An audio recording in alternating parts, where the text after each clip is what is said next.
Ibinunyag ng aktor na si Ruben Gonzaga na marami siyang kasamahan sa showbiz na sumusuporta kay Vice President Sara Duterte at dating Pangulong Rodrigo Duterte, ngunit hindi lamang makalutang. Ang detalye sa report ni MJ Mondehar.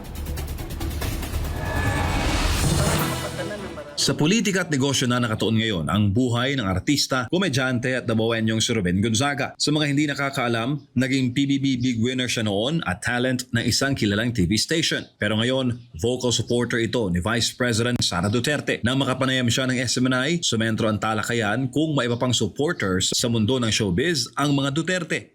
Yes, meron. Ang dami, kahit kay Tatay Digong meron na. Ang dami din. Yung iba kasi ayaw lang nila magpakita dahil sa meron silang mother station.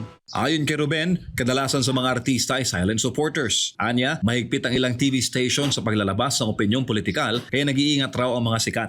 Ako dati kasi, pag sinasabi mo nagsusupport kay sa isang politiko, lalo na national figure, tapos ayaw nila, parang iitsapwera ka. May discrimination. Meron. Parang wala kang demokrasya na pumili ng gusto mo. Ikinento rin niya ang personal na karanasan sa dati niyang network. Meron akong isang post dati, 2016, na gano'n lang ako, pinatanggal yung picture. Dahil nga, meron akong program. Tama naman yun. Kasi nasa ano naman namin yun. Pero it's your personal. Kasi Pilipino, wala ba tayong karapatan pumili? Wow! Hello!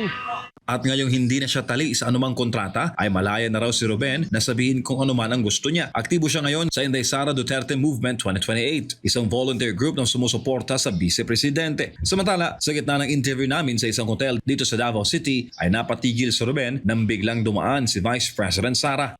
So marami pala talagang artista, sir? Yes, marami. Maraming artista. Hindi lang nagpapakita. Si VP. Nandiyan si VP. Ayan, hindi lang nagpapakita. Ganon.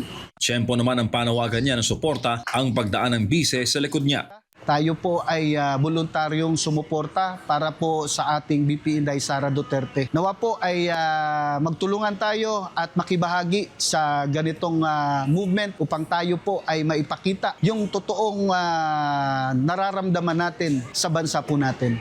Para sa Diyos at sa Pilipinas kung mahal, MJ Mondehar, SMNI News.